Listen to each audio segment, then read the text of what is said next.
What's going on, guys? This is the first Friday live stream of the 2018 season. Got Josh Fern with me, Joe Berg. What's going on, guys? What's up, Mikey? What's up, Joe? I'm just ready to be back in this NFL season. I'm frankly, kind of done with baseball here and ready to get that some time of year.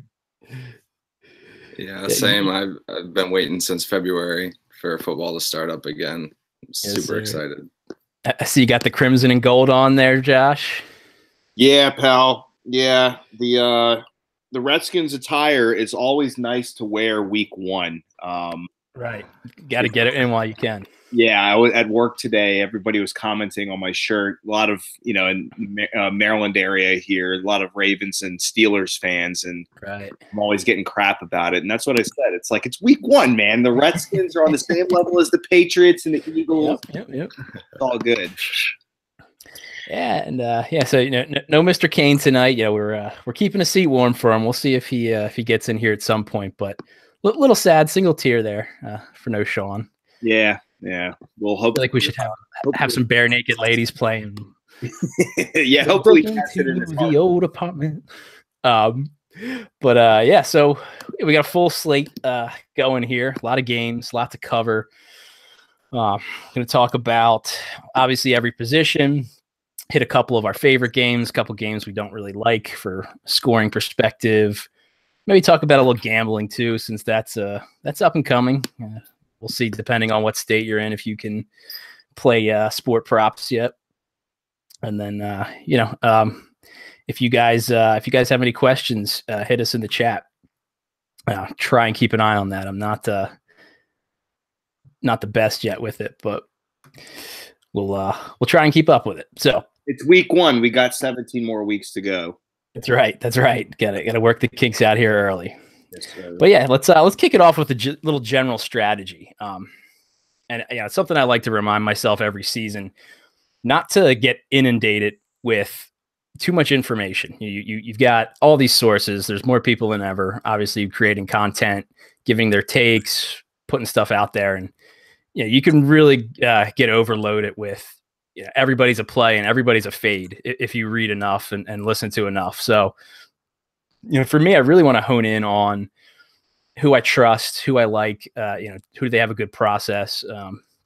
And obviously there's some results to that, but process over results is one of our credos. So, hopefully we are one of those sources for you guys. You on the same page with that, Josh? Yeah. I mean, well, here's the thing is that obviously applies to all DFS sports, process over results. You want to stay, treading water for as long as possible to give yourself a chance to hit a big one, hopefully once a season. If you can get it twice, that's just amazing. Yeah.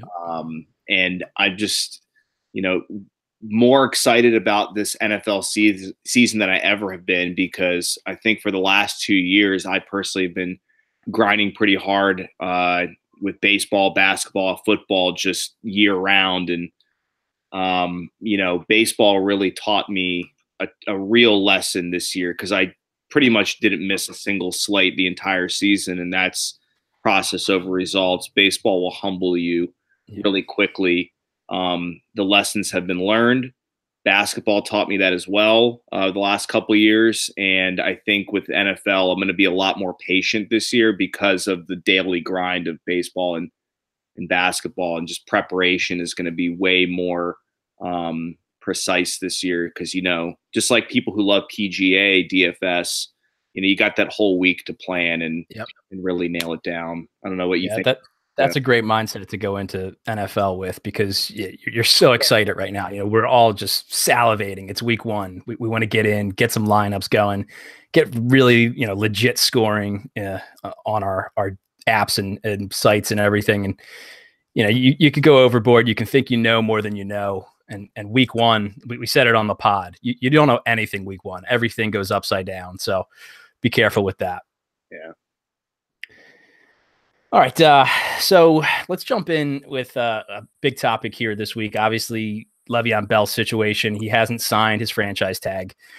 That makes James Conner a really great deal. The Steelers have had a system-based running back pretty much for the last 5 years, and anybody who gets plugged in there has usually produced. So Conner at 4,000 some in salary, you've got to figure out what we're going to do with him. In cash games, obviously you're playing James Conner, but in GPPs, there's a part of me that is thinking, what advantage can I gain week one? If I know everyone, is going to play James Conner, 20 to 30% of people are going to have him, even in a GPP. Do I want to fade him? Where do you fall on that, Fern? Me personally, I think I've made it public that I'm not a cash player, and I'm not a multi-entry player unless I just have a completely wide open week and I can really plan, for making multiple entries. I'm not really an optimizer kind of guy. So I'm a single entry GPP player, and James Conner for me is an easy fade. Not just from a game theory perspective, given his likely massive ownership in all formats. I agree with you. It's kind of hard to fade in cash, but the Browns, they were fourth in DVOA last year against the run. They held runners down pretty well, and the Steelers didn't really do much against them last year. If you look back at the game logs, you got to take it with a grain of salt. I mean, it's not like the past is a guarantee for the future, but I'm pretty certain that going into this, I feel confident that my mindset is right, that Conner is going to be mega chalk, and the matchup just doesn't really scream out to me as a must play. Yeah, I mean, what do we know for certain? That Conner's ownership is going to be high. So we can use that as an actionable piece of information. We don't know if he's going to perform well or not. So if you fade him, you've given yourself leverage. So you do know that going in to Sunday. There's a lot of outcomes that he could not play well in. That there are other backs in that backfield. He might lose passing work. They might just throw the ball a lot more than they were planning to. It could be a competitive game like it was week one last week when the Browns nearly beat the Steelers. So there are avenues to him being a bust and not working out. What do you think about that, Joe? Are you pro Conner in a GPP? No. When I was building my lineups, when I first heard Lev Bell was missing practice, I was like, oh, James Conner, great play. And then I thought about it a little bit more, and I was like, well, probably, 30, 35% people are going to be having him because he seems like a steal. But the Browns allowed the second least yards per carry last season. And I just, it's in your best interest to fade him, seeing, as the ownership is going to be so high. And who knows how many attempts he's going to get. He's not nearly as good of a pass catcher as Lev Bell, and Lev Bell even struggled against the Browns last year.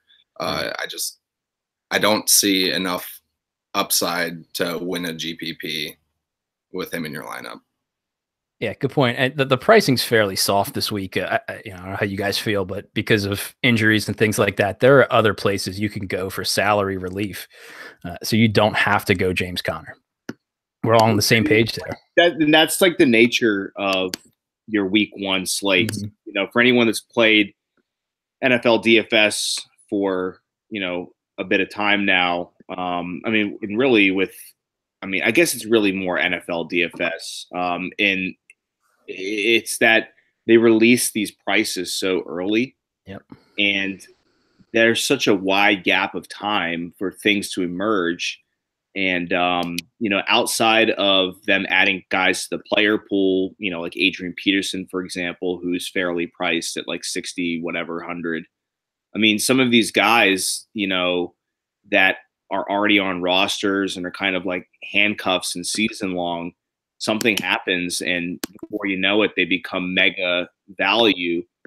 But, you know, given the fact that it's week one and there's so much time for people to process information, you know, they end up being mega chalk. And, you know, like Joe said, with, you know, the Browns' ability to limit yards per carry, you know, the fact that we know that when Lev is out, Roethlisberger and, you know, I guess by association, you know, the receivers, you know, AB primarily, they really see a step up in their production. So, I mean, even with Levin, I would have been all in on AB. And yeah, I like a lot of the pass catchers in this one for the Steelers. I think just because of that situation, they probably do shift the workload that way a little bit, and it's kind of a natural pivot point where, you know, if Connor's not getting the touchdowns, Brown or Juju or even, you know, tight end Jesse James, they're all guys who have scored touchdowns in the past for the Steelers. So gives you a little bit of a leverage. Right. All right. So let's talk about a few games here before we jump into the positions. I kind of picked 3 games that a lot of people are talking about that seem like they're good scoring situations, have high over-unders, things like that. The first one is obviously Houston, New England. Everybody's banking on this being a shootout. 51 is the total. Deshaun Watson is the number 1 quarterback for a lot of people. For me, I'm not completely sold on this game. What about you, Berg? Yeah, me neither. I think the Patriots defense has gotten a lot better in the offseason. They and I just don't know how Watson's going to do coming back from that ACL injury. Right. The one aspect of the, you know, either side that I feel like a little bit secure in is Chris Hogan. But if for GPPs, which is what I'm only going to be playing this week, since it's really hard to gauge week one, it's almost not even worth it to try in cash because everybody's going to be stacking Kamara, David Johnson, you know. But I like Lamar Miller this week in GPPs. He's gotten a lot of praise this offseason, and I think he's going to be pretty low owned, and he's fairly cheap. Yeah, good price, and he's the only game in town for the Texans at running back right now. They'll give a couple carries to Alfred Blue, but Miller's going to see that crazy workload like he has in the past. Yeah, and like you said, you know, so much is up in the air. Who's the Patriots running back? You know, Hogan is the only wide receiver that figures to really have a connection. But, you know, if he doesn't catch a touchdown, if the touchdowns go to Gronk, or vice versa with Gronk, the touchdowns go to Hogan, like, you know, you're kind of in a weird boat there. And the Texans offensive line is just such garbage. It's so bad. I mean, it was awful last year, and it got worse in my opinion. You liking this game, Fern? I mean, you know, I mean, I think everybody, I mean, you'd be crazy not to like the game in a macro sense. I mean, it's the Patriots first and foremost. I mean, you know, they're always good for, you know, 28 points, 26, 28, 30 implied points. And, you know, like everybody who pays attention to the intricacies of the schemes knows is that Belichick, you know, has that bend but don't break defense. So from a yardage perspective, you got to love the Texans' likelihood to accumulate yards. So on DK, I really like the Texans because of those point bonuses. Right. I'm not saying I don't like them on FanDuel, which is my primary site. But from a DK perspective, you know, those extra points for yardage milestones, you know, it's helpful. And the Patriots allow a ton of yards. The question is, can the Texans get the ball in the end zone? And, you know, odds are, you know, they're going to put a couple in. The question is who is going to put it in. And another element of Belichick that we have to remember is that he likes to take away their number one option. It's kind of been a thing going around DFS circles for years now, and it's, you know, Belichick takes away the number one guy. And again, it's not saying that DeAndre Hopkins is not a player you want to be thinking about. I mean, definitely in a large field GPP.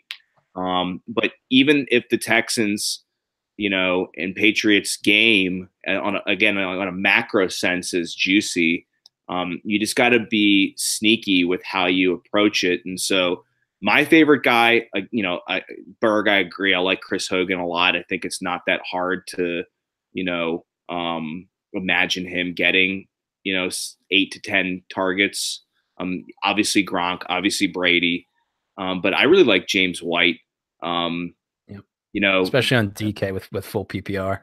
Absolutely. And, you know, with the amount of throwing the Patriots are going to do, I mean, Burkhead never really ran the ball much when he was the primary back, and what the hell are we going to expect from right? And that's my thing with Burkhead. Like, so many sharps are on Burkhead. They've been touting him all off season. It's week 1. He's pretty affordable, but like both of his roles may go to different people. James White could do the pass catching. Jeremy Hill could do the, you know, the tough yardage goal line work, and Rex Burkhead could get a third of everything and just, you know, not do anything. Right. Yeah. And then there's that whole line of thinking that with Edelman being out and Amendola out of town, you know, Burkhead could kind of slot in there in the slot. But that's just, you know, that's relying on a narrative. Right. And I just feel a lot safer targeting, you know, if I'm going to target anyone, like start with Brady, you know, stack him with Hogan, and then either go Gronk if I want to pay up. I don't know if I want to, though, because there's a lot of interesting tight ends down low. But James White's interesting to me. Yeah. On DK, like I said, for sure. Oh, yeah. Everybody. Then the next game that is interesting, a lot of people are talking about Tampa Bay, New Orleans. You know, I fully expect the Saints to smash here. It is a divisional game, as some guys pointed out in the Slack. So the Bucks could maybe show up, but I still think that the Saints are just too good. Their defense has gotten better. Their offensive line is really good. They run the ball much better these days. So, you know, I'm happy with pretty much any Saint. But the one thing I was talking about with Spectre was that, you know, a lot of people are going to stack Breeze and Michael Thomas. I think Breeze and any other Saints receiver, probably Traquan Smith and then Cameron Meredith are probably my preferred two. But like the Saints just always have a random guy go off early in the season, and either of those two could totally do it. Could have a huge game, could score some touchdowns. Smith looked much better in the preseason with Meredith coming off the knee injury from last year, kind of coming back slow, but Meredith scored a touchdown in the last preseason action he had. So there's some avenues there. Do you guys have a favorite receiver in this one? I like Cameron Meredith as well. I think that there's a lot of players in that price range. And, you know, again, like I'm a primary FanDuel guy, so if you're DK, forgive me if I'm neglecting your site of choice. But, you know, in that price range there, 6,700, Chris Hogan. Let's get his thoughts. Get him on, Fern. Have him throw some picks. You all right, pal? All right. So as I was saying, you know, 6,700, Chris Hogan, 6,600. You know, Michael Crabtree's got a little buzz around him. I know that. You know, I was listening to the 4for4 DFS, whatever the hell it's called, podcast with TJ Hernandez, and you know, they're talking about Jarvis Landry having the Hard Knocks buzz, and I thought that was an interesting narrative theory there. I don't know. I kind of feel like Cameron Meredith could go overlooked in that, you know, mid to upper 6,000 price range. So he's interesting to me as far as receivers go. But I don't know, man. I'm a huge Michael Thomas fan, and I think he could smash. Yeah, I think he's solid. You know, he's always provided yardage and good amount of targets and catches. So I'm not saying fade Michael Thomas. It seems like such a logical avenue. You know, you could grab a different receiver. And then on the Bucs side, Mike Evans figures to draw coverage from Latimer, who's one of the better cover corners right now in the NFL. Coming into year 2, you got Ryan Fitzpatrick QBing, so you know I know he loves to chuck it up there, and people might think Mike Evans would benefit from that, but it actually might be Djax or Chris Godwin, who are both pretty solid deep threats, the guys that get to work away from Marshawn Lattimore. Berg, do you have a preferred guy between those two, Jackson or Godwin? No, not really. I think I'm just gonna stay away from this Bucs offense. You never know who it's gonna be. It maybe one or the other. It could be Mike Thomas. I don't want to put that, like, I'd rather go with, you know, a low-owned guy like Cam Meredith rather than hoping for a 50-yard touchdown, like, from one of those guys. I just don't trust the targets, the receptions, the touchdown upside of any of those guys on the Bucs. Right. I do like the Saints defense because, you know, Fitzpatrick, when he goes south, it goes hard and it turns ugly fast. Oh yeah. I mean, I think the Ravens defense is going to be like incredibly heavily owned. Mm-hmm. People are going to like Jacksonville as well. I know people are, you know, sharp when it comes to the Chargers defense being good. And, you know, I think that people also, you know, might pay a little attention to the Vikings now with Jerick McKinnon out and that being in Minnesota. Even though San Francisco is an up and coming team. But I mean, the Saints defense, like, I don't know, guys, like, I feel like I just don't know if the public is fully aware of how good that defense is. I don't think so. Their ownership projection is pretty low, and in season long, I didn't see them getting any love until later rounds. Yeah. So you know, this is kind of crazy. But if I'm punting a position, you know, oftentimes I like to avoid the chalk. I'm more comfortable with going chalk for expensive positions. But punting positions, the volatility there is so high in cheap guys. And one guy that's kind of interesting to me, speaking of the Patriots, is Mike Gillislee. He is going to be taking that Mark Ingram role. And as we know from last year, you know, both Ingram and Kamara could feast.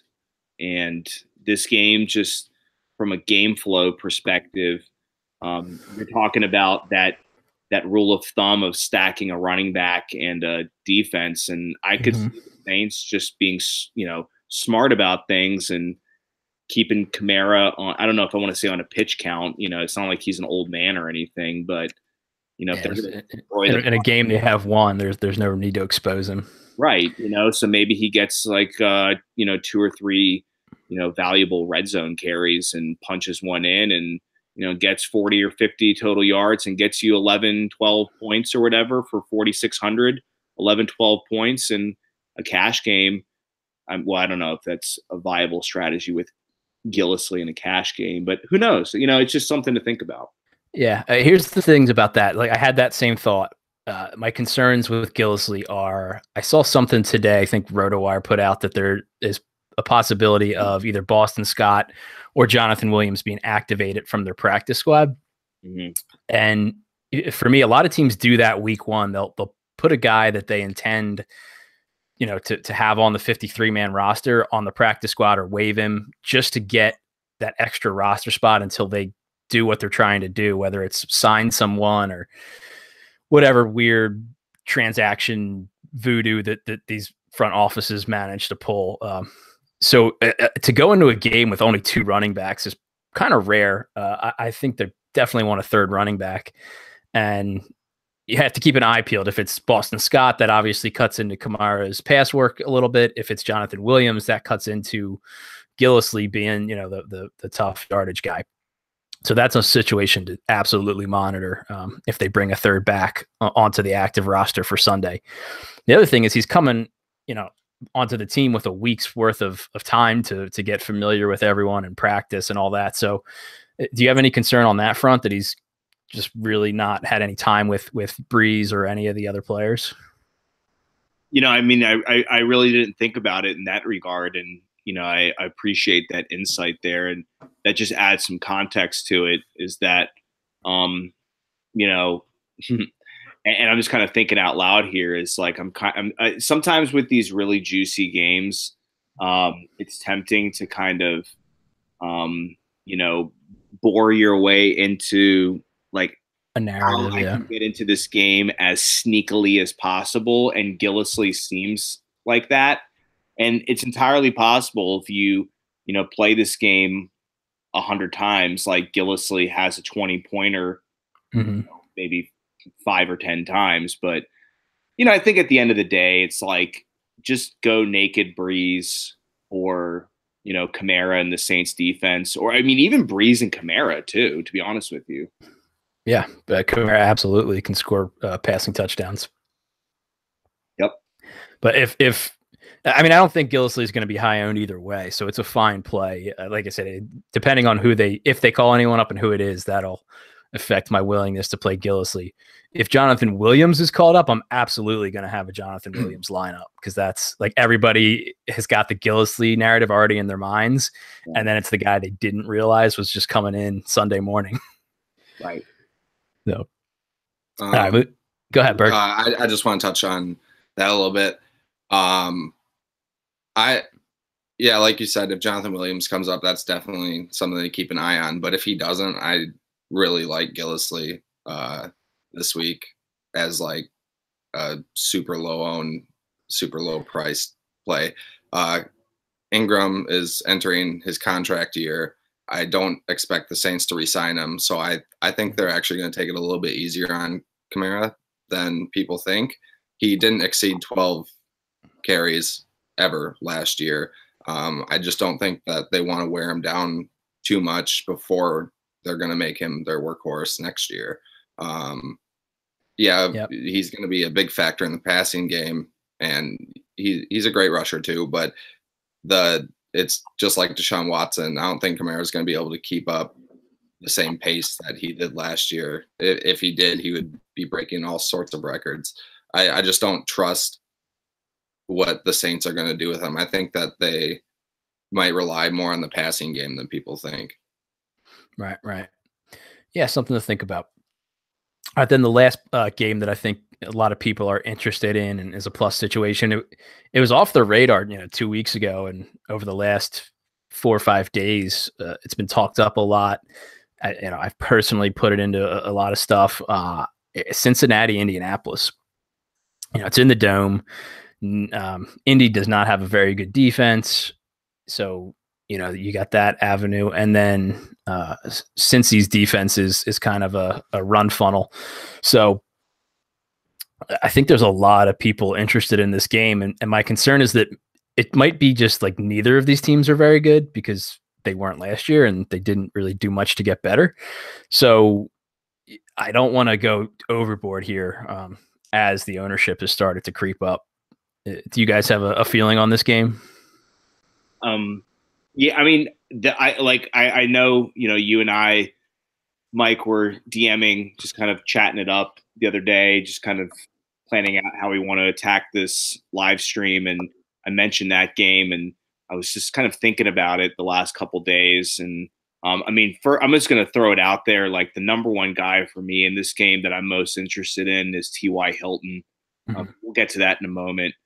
But games like this seem more like, let's put it this way. If I change my mind and I decide to throw, I'm not going to go 150 entries, but if I, feel like it tomorrow night or something and I'm just hanging out, I might make 10 lineups and, throw them into a multi-entry GPP.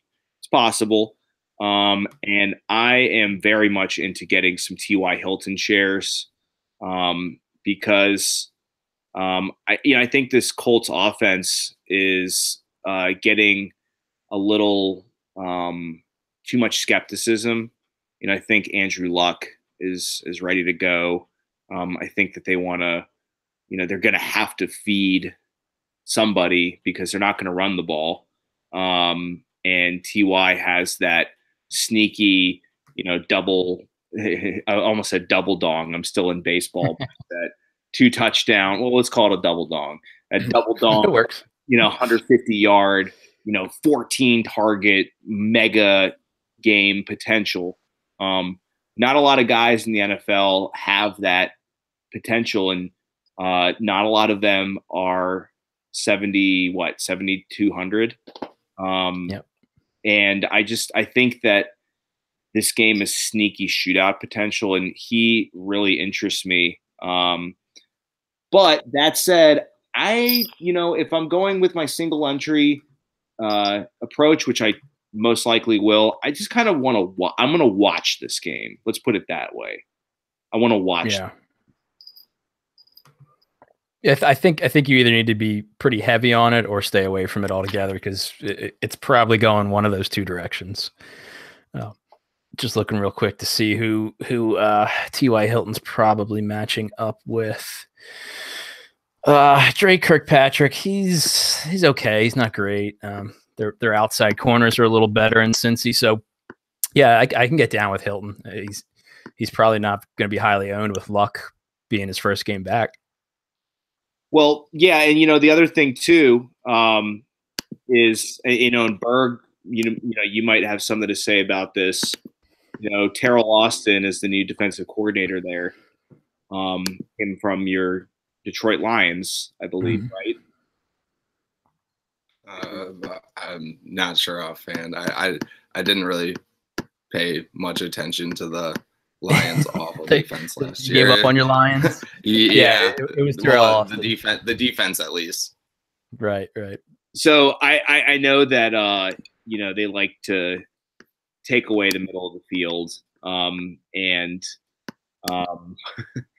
other than T.Y. Hilton, and then of course the 2 tight ends in Ebron and Jack Doyle. What else is there on that team? A bunch of possession, the 2 tight ends in Ebron and Jack Doyle. What else is there? A bunch of possession. Oh, that's what it is. We got Spectre in here. What else is there? Feedback from Ryan's yeah, you got to mute the TV, Ryan. Sorry, I'm telling you, this is why I couldn't do it. Hold on. There we go. Welcome in, Spectre. I'm glad to see you there, pal. I was a little disappointed that you potentially weren't going to make it here, but there's your beautiful mug. But yeah, as I was saying, just closing out this point is everything I've read is that defense, they kind of take away the middle of the field. And I know that Jack Doyle is going to be a really popular tight end option. Very popular. But I'm pretty confident that Ty is going to have a few big spots in this game. And like I said at the top of this little thought here is I think he can really bust one open big time and, have a monster 30-point game. Is it bad that I kind of like Ebron? It's always bad to like Ebron, but I know. he's the default wide receiver 2 on that team. So if you're going to use him, this is one of the weeks you could actually do it. As a Lions fan, it's always bad to like Ebron. I'm not happy about it. Yeah, but I mean, who's using Eric Ebron? Mike, you're a dynasty guy. I think I will. What was that, Fern? I said you're a dynasty guy, right? A little bit, yeah. Yeah, I remember. Do you remember? It wasn't too long ago where Eric Ebron was this dynasty,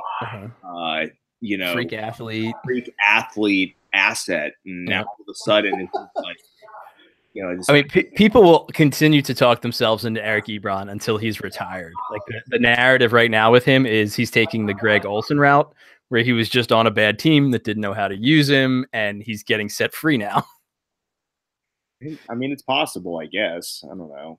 We'll see. But that's my take on it. I mean, and I'll let you guys kind of hit on the Bengals side of things, but I want to take a wait and see approach with this Colts offense. But regardless, I'm just a huge T.Y. Hilton fan.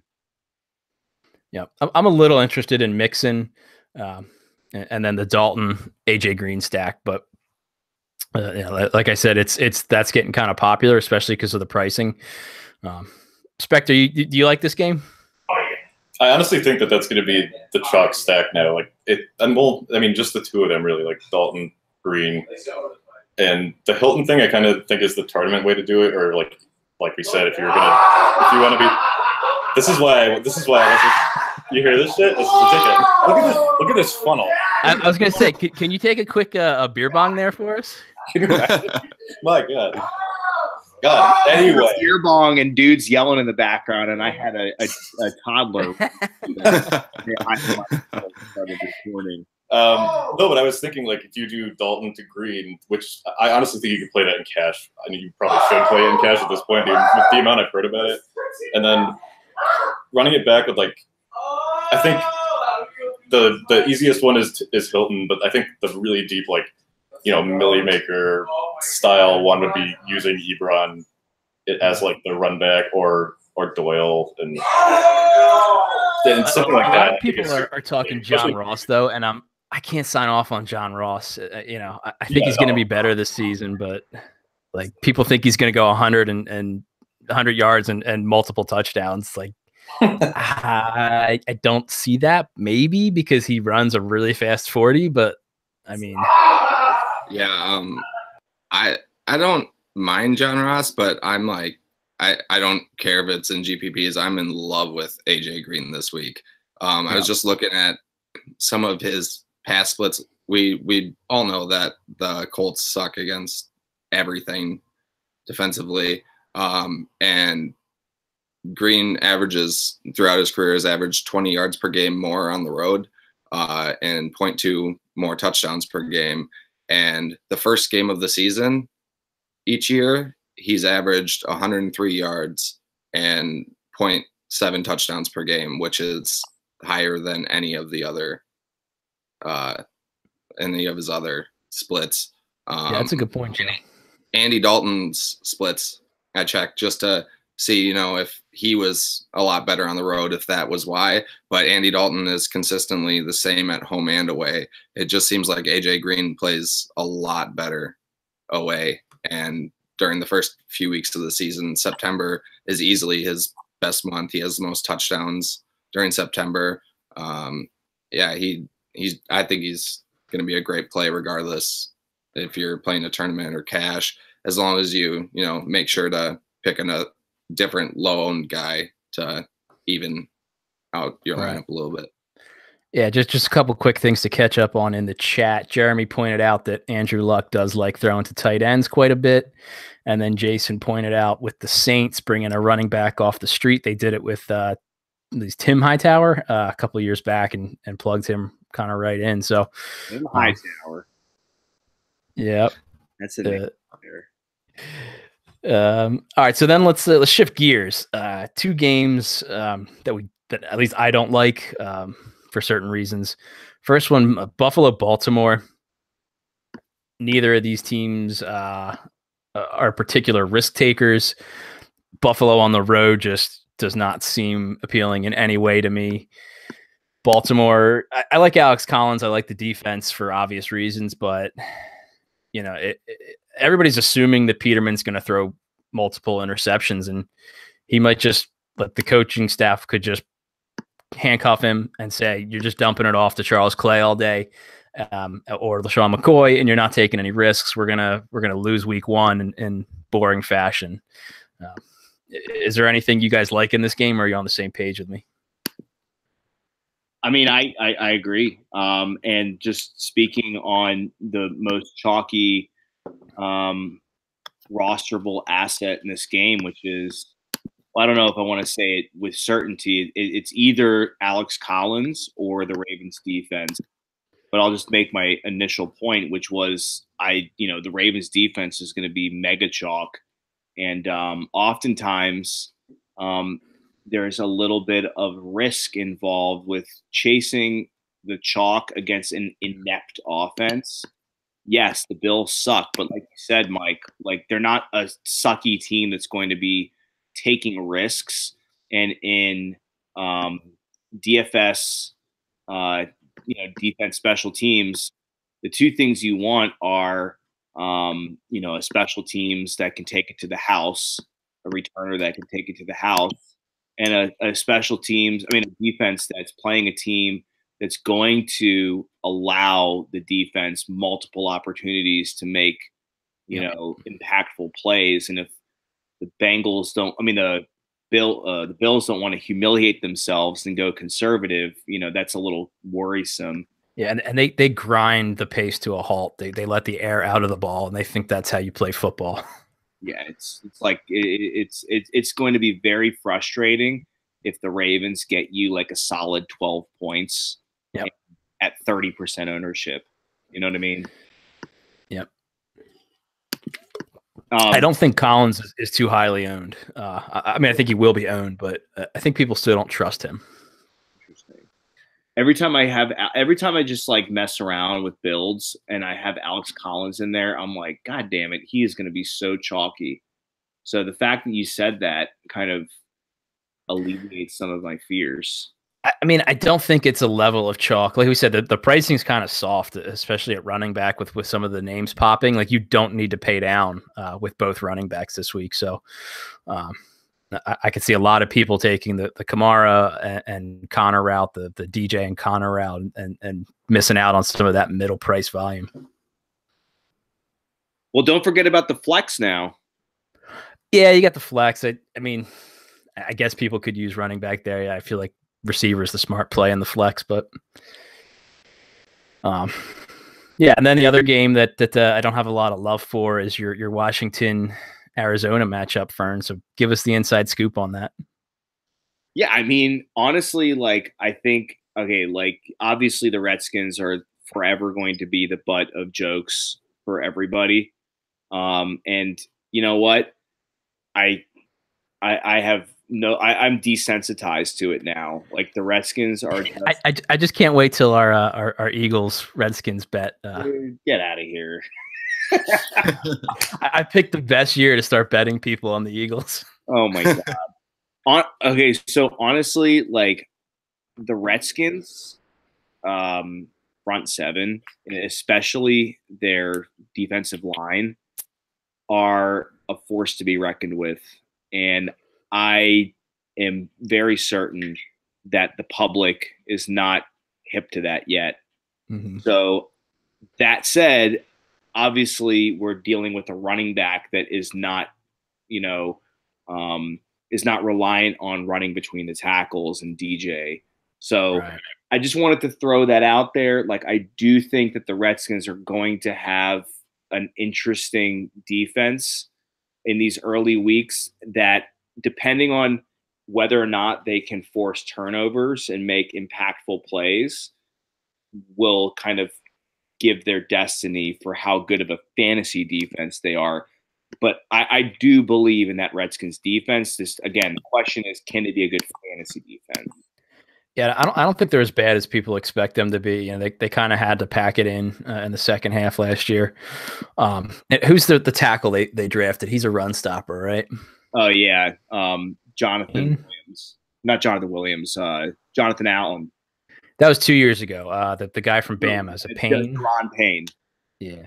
He's a bit of a beast. So there's some infusion of talent there. Oregon, who's just a ferocious pass rusher. I can't remember the statistic I saw, but he's like top 3 in the last 5 years in sacks or something. And just I don't want to like bore you with Redskins trivia, but good defense. Good defense. Yeah, the only Washington player I'm that interested in is Chris Thompson for a pass catching outlet.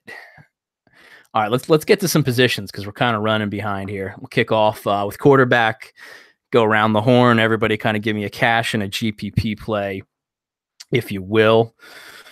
I can kick things off at quarterback. So my cash play is going to be Phillip Rivers. I think at home against the Chiefs, who are, just not a very good defense right now. They've lost so much talent in the offseason with free agents and injuries and everything. They're getting older. Their key players are getting older as well. And their secondary is hurting. They lost Marcus Peters. So he's going to be high owned, but I'll fire Rivers up in cash. And then for a GPP, and I hope I'm not stealing him from you, Spectre, because we talked about him earlier, but I got Blake Bortles as one of my punts on the cheat sheet. Like me and you may be the only people playing Blake Bortles. So I'll save some of the analysis for you, but he's just one of my favorite. I just love playing him on weeks when I know nobody's going to play him, and he can just randomly every other week miss everyone the entire time, and then randomly he'll have a week where he just nails it a few times. I'm I don't know what better week than week one to just be hey, not a bad spot. All right, what about you, Fern? Who do you have for a cash and a GPP quarterback? I mean. This week, cash is pretty obvious. With a few guys there. So I'll just go with, because there's a few guys. I'll just go with, Tom Brady. Why not? I'm sure I took one of your, cash guys, but you all know who the other ones are. Do I really need to give analysis on Tom Brady? Nope. Tom Brady. And then as far as GPP goes, I'm kind of interested in, and I mentioned it earlier, I'm kind of interested in Ben Roethlisberger. Lev Bell is not going to play in this one, and who knows when he's going to play with that holdout situation. But, when he doesn't play, that forces even more of the load to be carried on Ben and the receivers. And like I said at the top of the show, I am firmly in the camp that James Conner is a super ultra easy fade. I'm fading the shit out of him. I have no reservations. Could he have a game? Anyone could have a game. Right. But I would rather err on the side of caution and fade the chalk and go with the established quarterback with the all-world receiver and the up-and-coming young guy in Juju Smith-Schuster. Ugh. Yeah, I was really excited for the Steelers to smash here. The only thing holding me back a little bit is there looks like there's some weather concerns with some rain and wind. So that's something to monitor as Sunday gets closer. But yeah, I think passing game for Steelers should smash.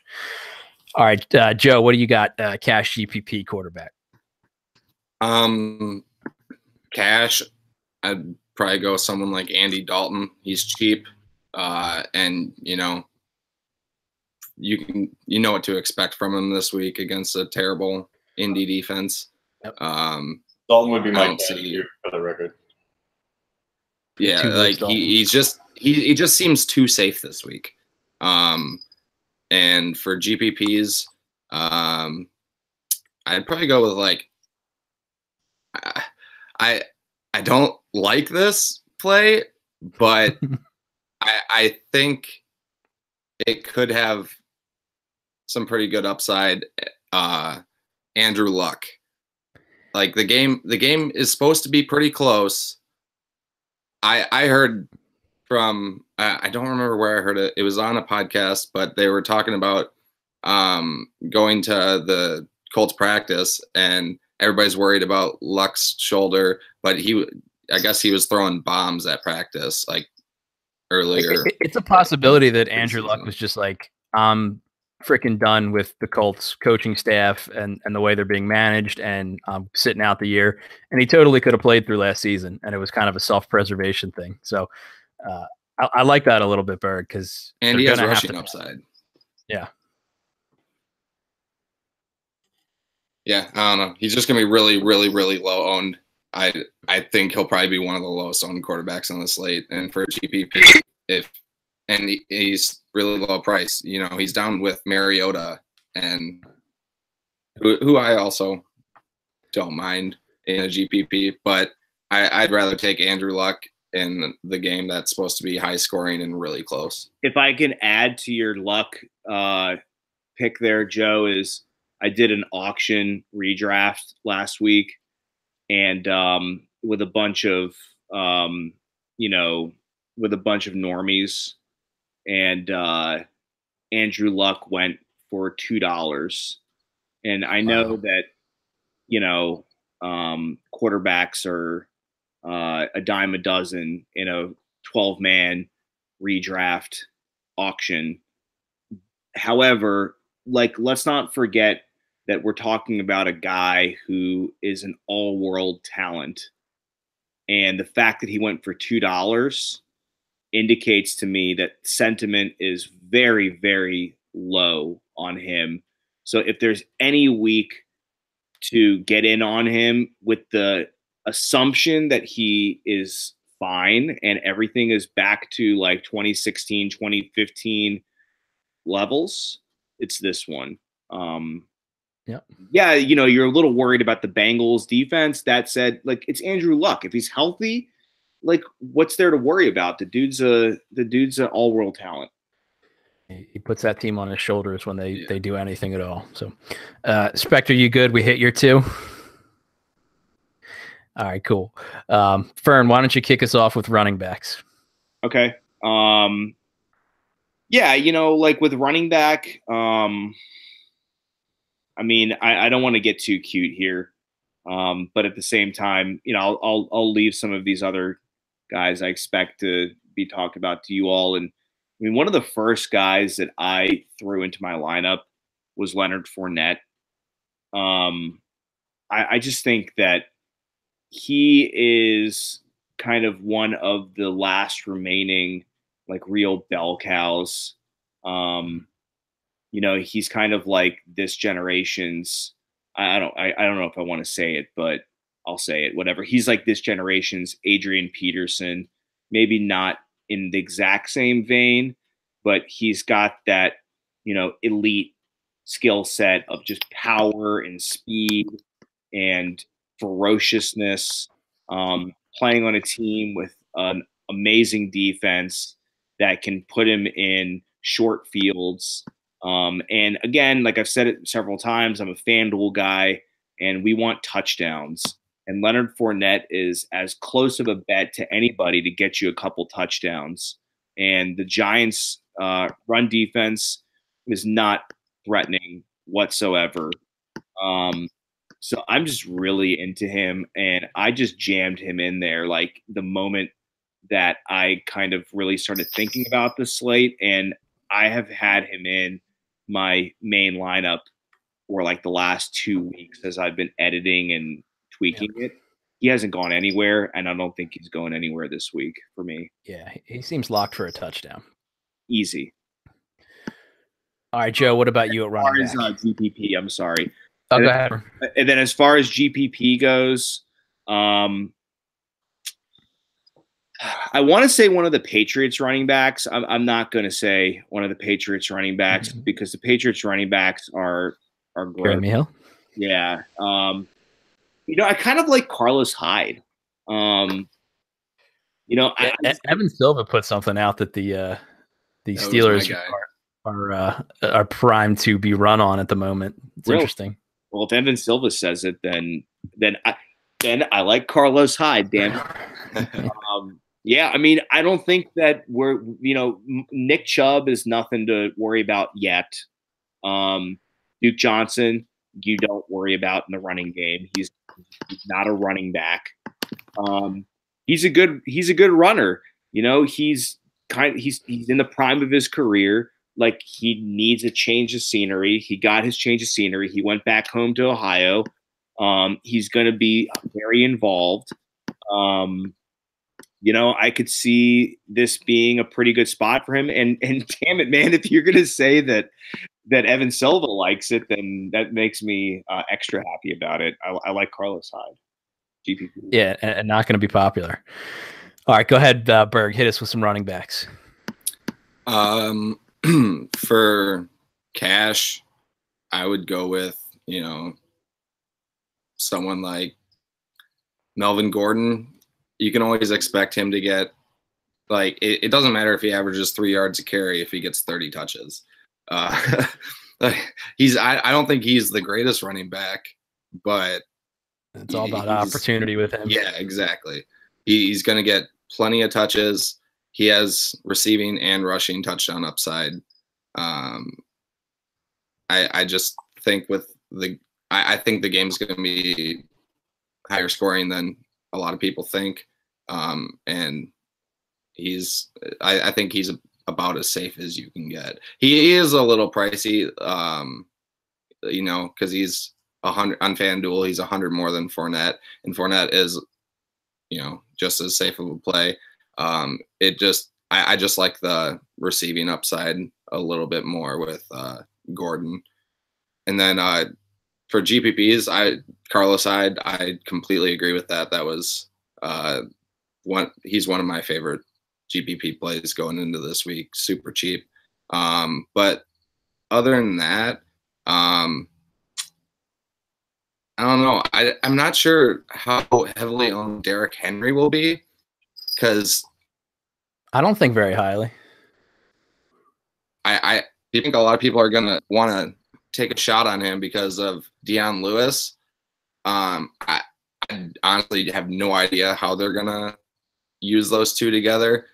But every time I saw Derrick Henry have, more opportunities in the past couple of seasons without DeMarco Murray, he looked amazing every single game. And I'm willing to, take a shot on him.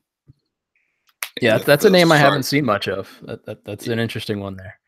I think Miami losing Ndamukong Suh, they have Cameron Wake, and they did get Robert Quinn, but I think Derrick Henry's a really good running back, and I think he's very underrated. I think Deion Lewis will be used more for pass catching role than anything. Got it. Spectre, you got any? Brian, you got any running backs to add? I'm only hesitating. Do you hear these? This is going to be the whole time. I'm like, what's up, guys? Okay, no, anyway, but if I was going to, there's a couple things about running back real quick.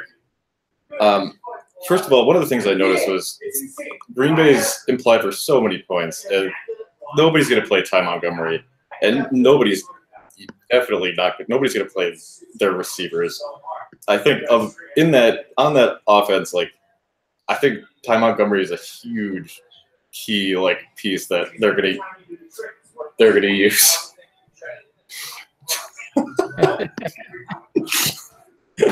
So, yeah, I'm down with that. I mean, coming into last season, he was the focal point of their rushing / passing out of the backfield attack.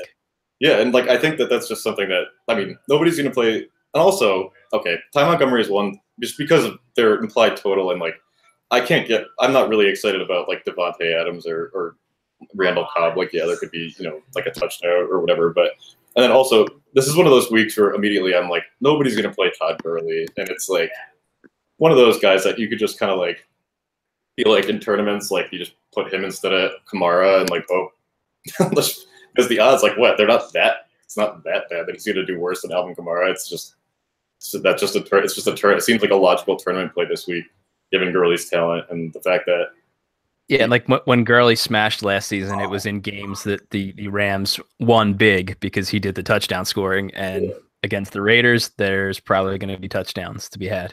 Yeah, it's just one of those things, just that you haven't heard anything about it. It's one of those under the radar. He's just such a talent that it's one of those things you could slide in tournaments and drop down from Gronk or someone at tight end, or drop your quarterback down to a GPP quarterback and just put Gurley in there, and you could gain such leverage if you just outscores Kamara or DJ.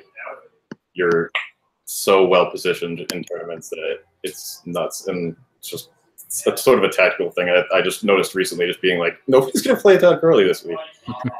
Possibility. Yeah. Aside from that, if I were going to play a Patriots running back, it would probably be Burkhead. But aside from that, I mean, those are, I don't know. Otherwise, like, honestly, my casual lineup right now has DJ and Kamara, and I'm just kind of leaving it there. And Dalton, AJ Green, just right. Yeah, with soft pricing, you can get some of that done. Yeah. For me, a cash guy, I'm kind of interested in Royce Freeman. A good price everywhere. He was named the starter recently. You know, he's going to have a timeshare with Booker, especially on passing downs, but Booker may just not be a very good NFL running back, and Freeman could just take over that as the game goes. And, you know, I think the Broncos are probably a solid bet to win this game. The Seahawks are a bit of a mess at the moment. And then for GPPs, Kareem Hunt, man, people forget how good this guy was in so many games last year and how he took over the NFL right out of the gate. Had some great games against the Chargers. The Chargers are a run funnel defense, and they got gashed by him pretty heavily. That's really similar to the Todd Gurley thing. It's like, honestly, those are two guys that are just going to like lose at like 5. God. Yeah, same thing in like redraft. Like people are taking Kareem Hunt at the end of the first round and like not being able to fathom that this guy could be the best running back in the NFL. Like there's an outcome that he is. So what if now there you go. You have Kareem Hunt, who had this explosive coming out party in his rookie year. What about Saquon? I don't like the matchup and coming off the hamstring as well. I think Saquon could do it very soon. Just this week doesn't feel like it to me. Do you like him? I mean, no, but he's got that kind of talent though. Like if somebody's going to torch the Jags, like it's going to be a Saquon Barkley type talent that you just. Yeah. You know, he's got that Barry Sanders gear. Right. But bet on talent sometimes, especially in multi-entries. You know, if you're going to – I mean, I know Spectre, I know you're going to get a shit ton of entries out there just because that's what you like to do. And you got to get a couple of Saquon shares, you know.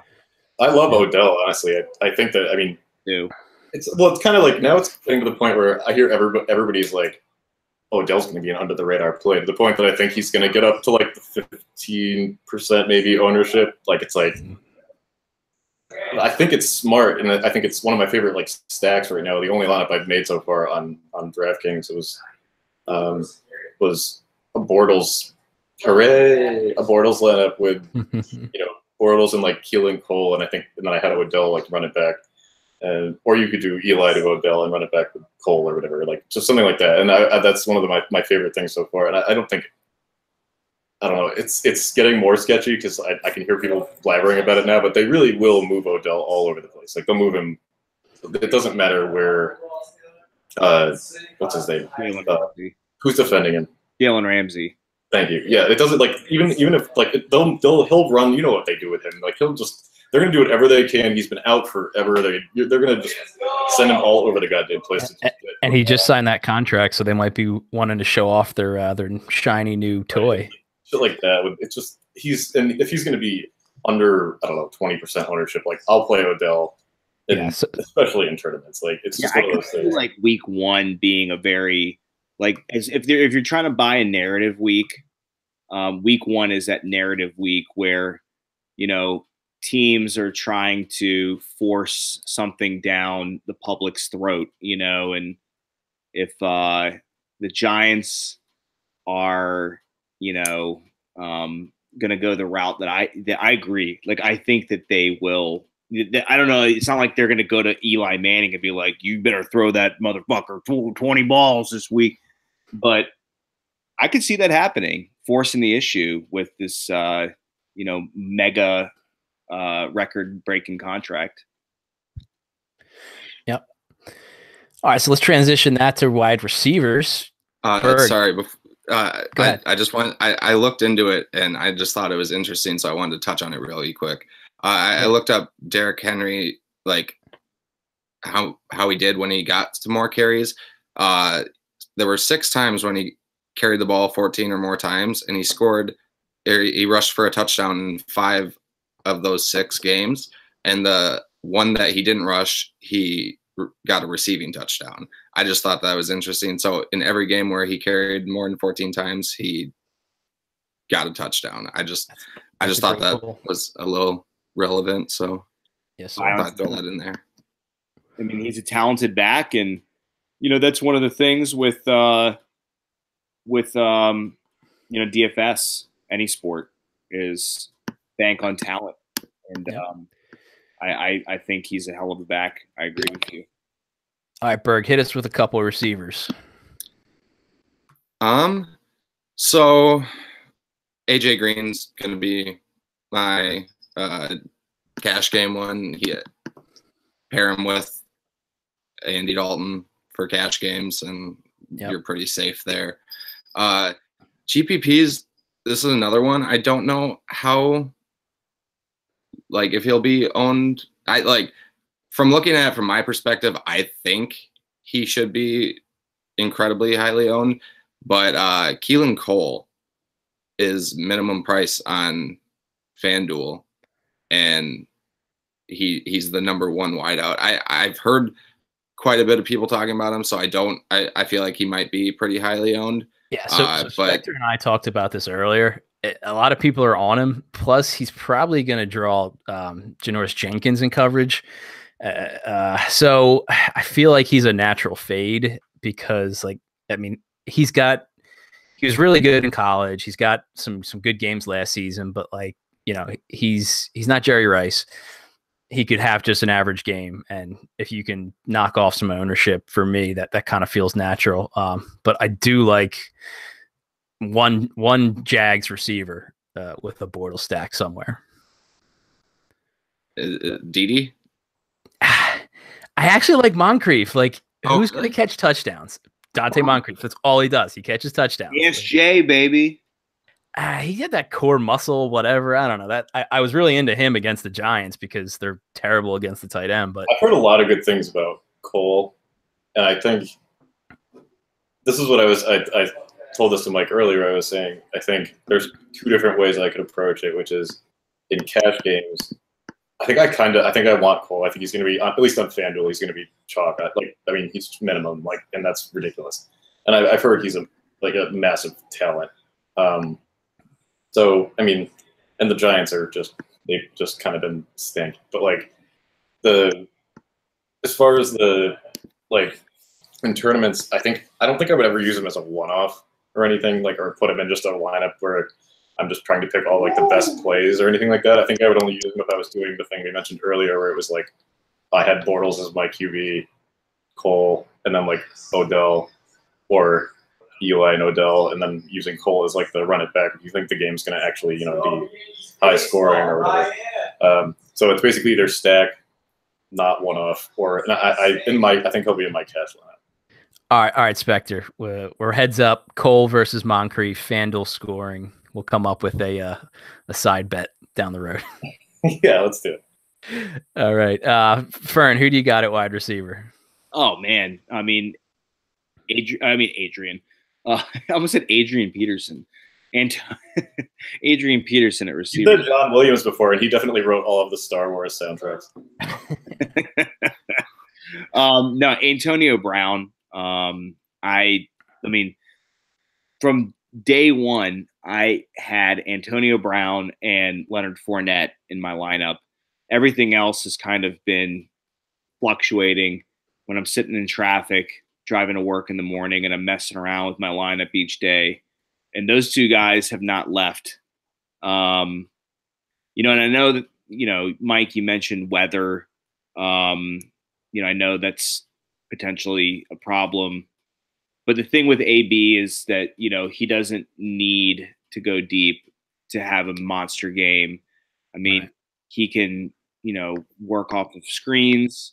He can work. He can run the whole route tree, and I think that Ben, given the fact that I'm really high on, the game script and the the approach that the Steelers offense is going to take, given the absence of Bell, and the fact that AB kind of torches the Browns historically.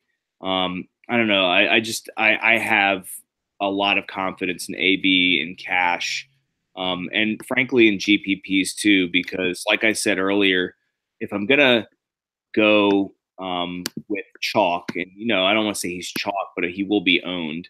I would rather go with a more heavily owned expensive guy than a heavily owned cheap guy, because the heavily owned expensive guys are more likely to get you those 30-point games. And we all know that AB's got that in him. So definitely into AB, for sure. One guy I was in, but I've kind of faded a little bit because I'm more into the running back, is John Brown. I was into John Brown, but I kind of am more into Alex Collins now. That said, I will mention John Brown, but then I'll get to my guy in a second. John Brown has been DFS Twitter, a darling lately. Yeah, he's back. Big training camp and preseason, and the fact that he did. I mean, let's not forget that he was a stud, mid-tier receiver for the Cardinals a couple years ago, and was injured and didn't really show much last year. But it's possible that he has a big year, big week against the Bills, and we know Flacco can do one thing other than suck, and that's throw the deep ball. Got that right. Joe Flacco's not a good quarterback, but he can throw the shit out of the ball, and that's what John Brown does well. But speaking of going deep, I'm really give us the guy. Give us the guy, Fern. I'm sorry. My guy is Tyrell Williams, baby. Oh, come on. And I'm telling you, man, I know a lot of people love Keenan Allen. Keenan Allen was one of my $50 auction picks for my redraft team. Love me some Keenan Allen. But the Chiefs' dog shit pass defense, if there's any weakness they have, it's the deep ball. If you look at ADOT allowed last year, average depth of target, the Chiefs were way up there in average ADOT. They give up very deep passes, and that's the one thing Tyrell does well. And I just think that he's a really nice shot in the dark. And I think that if you're looking at getting some shares of Chargers, like Berg said, Melvin Gordon's awesome. Obviously Keenan Allen is a all-world talent. Obviously Phillip Rivers is a popular pick because some of you gentlemen tonight said that you like Phillip Rivers. So if you like Phillip Rivers, you got to like somebody else in that passing game other than Keenan Allen. So yeah, I'm down with Tyrell Williams. The reason I gave you the all is because you were supposed to say Kenny Stills. Oh, yeah, you definitely were supposed to say Kenny Stills. Damn it, man. Damn it. Oh, my gosh. Wide receiver one for the Dolphins. The Titans got destroyed by wide receiver ones last season. And I think I said it in a piece. They added Malcolm Butler, and I'm not sure if that helps or hurts them against wide receiver ones. So, yeah, for those of you that don't know, Kenny Stills won me like $20 last year. So, you mean like $8,000? Yeah, 20 to the 20th. Yeah, Kenny Stills, and I owe it all to Scott Barrett. If you don't follow Scott Barrett on Twitter, he is an awesome follow. And he tweeted something about like what is it, like field position, like where in the field, like there's a 9-box grid, like deep left, middle and right, middle left, middle and middle right, and shallow left, shallow middle, and shallow right. And for whatever reason, like Kenny Stills just popped in that way that he looked at things. And I was like, all right, Kenny Stills. And then he just goes off for 28 points and points me $8,000. There you go. All right, my guys, real quick. For a cash game, I like Brandon Cooks. He's really affordable. It's that new toy kind of thing with the Rams. He can get it done any place on the field, and the Raiders secondary is not good. And for a GP, That's not good. Yeah, for a GPP play, I like Kenny Galladay. I think the Jets have Mo Claiborne, who was like okay last year. They kind of used him as a shadow. He'd probably be on Marvin Jones. Nobody's gonna play him. Yeah, so like he's got the ability to score 2 touchdowns and have a monster night. So Kenny Galladay would be a guy for me. All right, tight ends. Give me a quick tight end. We're up against it. Go ahead, Fern. Quick tight end. Quick tight end is Houston Texans, Mr. Ryan Griffin. I like I said earlier, the Patriots take away the #1 option on the opposing team. That's DeAndre Hopkins. Yes, I like Lamar Miller because he's uncontested in the backfield, but Ryan Griffin is he's a good player. I don't think that the public really knows him right now, but they will. I like Ryan Griffin in this game. Cool. Joe, what do you got? Delaney Walker is my go-to for this week. He's always been consistent, 3rd highest targets last year of any tight end. I just think he's a decent price and great spot. The Dolphins, I called them a tight end funnel defense this week because like they've got some guys who can cover receivers. They're not awful against the run, but they get smoked by tight ends, and Delaney Walker gets volume. Spectre, what do you got at tight end? I would say in cash, either Gronk, Jack Doyle's popular. I know someone probably safe to kind of roll with. Ebron would be if you wanted to stick with the Colts, the Ebron would be the GPP play. And just some of the lower owned, I don't think a lot of people are going to, for some reason, I don't think a lot of people are going to play Travis Kelce, which is kind of like, and by I mean, I heard something weird that in like 8 games against the Chargers, he's got like all duds. So I don't know if that's got anything behind it, but I have no idea. But I've heard almost nothing, and I know that it's just one of those. It's another one of those like I said earlier, like about Todd Gurley, just one of those like someone that is just getting brushed, like swept under the rug for some reason that I don't know. I don't know exactly the reason, but I like the Delaney Walker call, Bird, and I don't hate Ricky Seals-Jones. And who's the other one? Oh, and I mean, literally no one will play Jared Cook on the Raiders, but I kind of have a little interest in Jared Cook also. And if you're gonna throw out multiple names here, I gotta give you one Redskin, and that's Jordan Reed. If Jordan Reed is healthy, which he's not in the ambulance yet. They have it on call outside of the University of Phoenix Stadium. But I tell you, man, if Jordan Reed is healthy, he is a top 5 talent. And healthy right now. You're absolutely right. I don't know what to say about him in week 5 or week 4, but he's healthy right now, and he's a stud. And you guys know that the Cardinals give up a lot of yards to tight ends. Last year, I believe they were like top 5 in yards allowed to the tight end. Can't speak on fantasy points, but I don't know. I remember something about them being a funnel defense. Yeah, they had some issues. And I got way more Jordan Reed in season long than I would care to because he was just super cheap. Yeah, it's talent. If you can get really cheap talent, and if he goes out for the season again, you lost. I don't know how much you paid for him, but not much. He was a discount. I just couldn't let him keep going. Then for me, 2 tight ends. Since we're doing 2, Jason threw out there Nick Vannett, my boy, this week to catch a touchdown. I don't know who else could possibly score a touchdown for the Seahawks. Not Doug Baldwin, drawing Chris Harris Jr. They don't rush for touchdowns. Not fat ass Rashad Penny. Nope. So Vannett, he's not Jimmy Graham, like but Rashad nickel or quarter, $50.